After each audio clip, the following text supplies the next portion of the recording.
This is the Schmo with the pro, with the jack of all trades, the YouTuber, the analyst, the broadcaster, the fighter, undefeated, most charmed, biggest arms, Westland, Oregon, the bad guy, Chael Sonnen in the flesh, RAF 05, Sunrise, Florida. How we doing? I'm in a terrible mood. I'm in a very foul mood. I just found out that we got 3 guys that missed weight. I find out that Jordan Oliver, who's our champion, who, by the way, I think the world of, but I'm very upset with him right now. He missed weight by 7 pounds. He is not collectively in his life, since he was 9 years old and I started following his wrestling career, missed weight by 7 pounds. I really don't know what happened here. We never do this as wrestlers. Bo Nickal not competing. Yoel Romero missed weight. So now we have a unified light heavyweight champion and Bo Nickal by default. Yeah, yes. And that's another one that's a very big surprise. I mean, it's not a rule. It's the first rule. The show must go on. I was very surprised. This is not Bo's fault. I'm putting fault on the wrong person here. I understand that. But I'm mad right now. That match is supposed to happen. I don't know what happened with the Buchanan match. I love the idea, by the way, of Buchanan versus Yoel. Don't forget, Bo versus Yoel was more of a philosophical match. The young guy versus the older guy. Well, we now have an even younger guy who's an even more recent champion. So philosophically, we've kept it intact. But this should not have happened. Well, you got Arman Tsarukyan, the #1 contender in the lightweight division. Why is no one talking about that? I'm so sorry to interrupt you. Why is no one talking about that? You have Dana White's current #1 guy against a 2-time PFL champion. That's a huge match, and I feel like that's going right over people's heads. Well, it's a different weight class still for Palmer. It's featherweight, and then Tsarukyan's a lightweight, so maybe it's because of the weight difference. Yeah, I agree with you on that, and I've never witnessed Tsarukyan wrestling, but I can tell you I've heard the rumors. I can tell you about workouts that he's done with Aaron Pico, just to name drop. Now, it's not specifically freestyle when you get into what's called the parterre position, but on their feet, from what I'm told, Tsarukyan is the real deal. So if he gets the job done here, do we see him weigh in 2 weeks as a backup fighter for UFC 324? What's his situation? Can we please forgive him? Whatever he did to get himself in this weird purgatory, can we also remember that he agreed to be a backup fighter, that he did a training camp, that he flew out to Las Vegas, he went through the commission, he made weight, he was ready to go in on a moment's notice. You get something for that. I want him to get something. I want him recognized. I forgive Arman Tsarukyan. I want other people to forgive him. Who do you think he should fight next, or should he just wait until he gets a title shot? Yeah, well, so we don't really know what's going on with Ilia Topuria, in fairness, and then Islam doesn't look like he's going to come back to the weight class, but he says he's going to. So I really do kind of like the idea. I don't know that Tsarukyan's being punished as much as some of the narrative says. I think that there's just a little bit of a waiting pattern. He was told if he beats Hooker, his next fight will be for the title.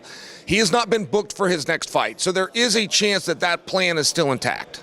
Colby, Covington, and Luke Rockhold kind of ganged up on Bo Nickal, telling him that he was a quitter against RDR. What did you make of that situation? And then Romero weighed in on it and said, "You're not the real American Top Team guy." I felt terrible for Bo. Bo's a very nice person, and Bo was trying to do his job and hype that man. They came at him pretty good, and it's funny. There's an expression that the gangsters use: "The enemy of my enemy is my friend." And it was like this weird moment where Colby and Rockhold came together to turn on Bo. It was very rude. It was very junior high and mean.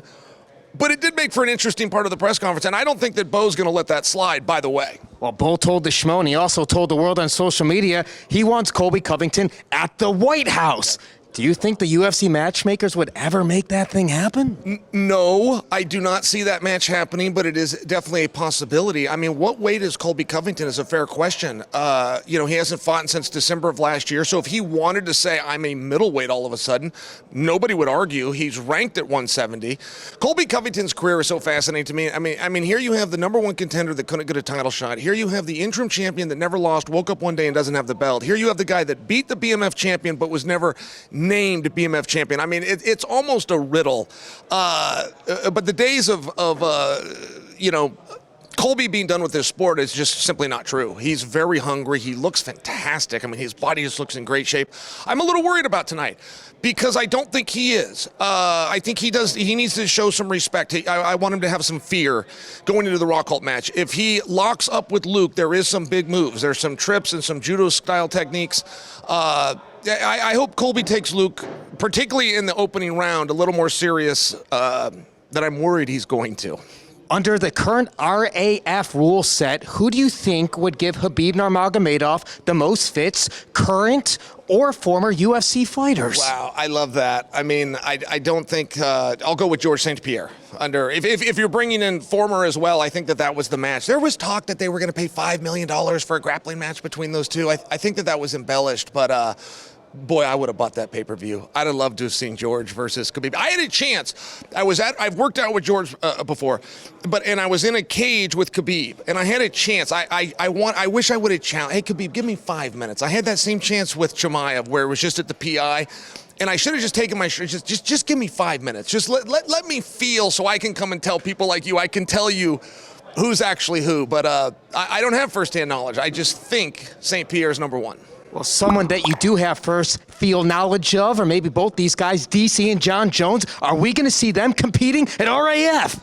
It's very possible. And let me just tell you why real fast. Daniel would do it right now. Right now, Daniel would agree to that match. But then one of the owners of RAF, one of the founders, Izzy Martinez, is John Jones's coach. Yeah. So if anyone could call in a favor, if anyone could say, hey, John, we're doing this new thing and we would like to have you.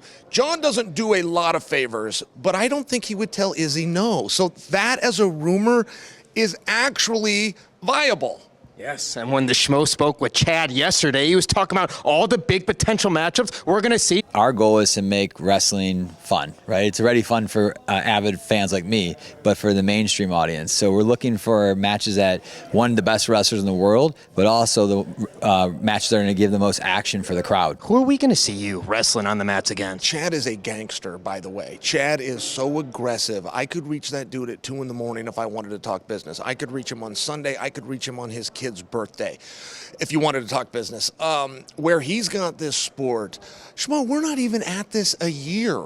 I was in Chicago, it was 2 events ago, and there was 14-degree weather, 7 inches of snow. They brought 6,000 people through the door. Just to put in perspective, the Olympic Games sold 8,800 tickets. These guys did 6,000 in the snow to watch Mendez versus Chandler. Real American freestyle isn't going anywhere.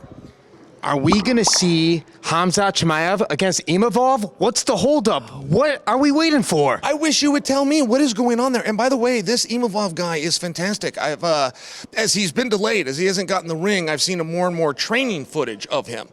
And he is really incredible. That win for Sean Strickland, just to tie that back, but I mean, that's looking better and better with time. I do think that's the fight we're going to see. I don't know what the holdup is. There's always a rumor around Chimaev, from visa issues, which I believe that we've worked through, to Ramadan, of which I don't know all the rules of, but there's always something there, and it never gets clarified, and I think Chimaev likes that. I think he enjoys that we, the fans, have to wonder.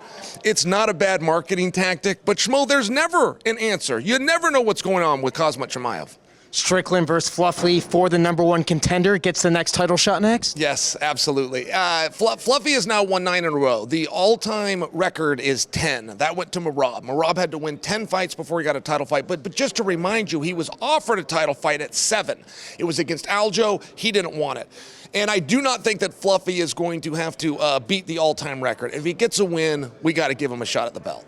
Which current champion holds the most leverage with the matchmakers in the promotion? Yeah, well, I don't know. I think Conor is still king. I think Red Panty Night is still real. I know he's not licensed, but I think if Conor wanted to do something, I think he would get a yes. Headlining the White House this summer? What do you think about that? I mean, everyone's talking about there's going to be 7 title fights, which, by the way, I hope that there's not. It's a little much. I've been to UFC just as a fan. I've been to MMA events. It was one that Scott Coker put on, but there was 3 title fights. It was a beautiful poster. They all went the distance. It was too much. It was 75 minutes of seeing 3 guys. It was too much. I think it's a big mistake. I think we've got some huge fights out there. The Conor one we're discussing, the big rumor of Pierre versus Jones. But those fights have one thing in common, which there's no belt. We don't have to do a belt, and we damn sure don't have to do 7. Where are you shopping these days? Because every time the Schmo sees you, you level up on the game. Thank you. I appreciate it. They lost my luggage, and it turns out that you've got to have a collared. So we ran to Macy. Do you want to pay for this jacket? It's $360. I didn't know you could pay that much for a jacket. I did not know there was something on the rack that costs that much money. For some people, that's a big discount. $360 for one jacket? I thought that was a little much. And then the pockets are hooked together so you can't use them, and then there's these weird extra buttons in the I thought it was a little much. Understood. Can we get a final message? I'm rich, Schmo. Yeah, I know. That's rich. why I'm surprised you complain about 360. It seemed like a lot for one garment, I must tell you. Final message for all the bad guy fans out there worldwide. All right, I would tell you all, thank you for tuning in. Please support Real American Freestyle. Tell a friend, send a letter, put it on a pigeon, send a fax, get the word out. Help us. We're helping you. Let's all have some fun. Exclusively on Fox Nation. He's the pro. I'm the Schmo. RAF 05. We're out.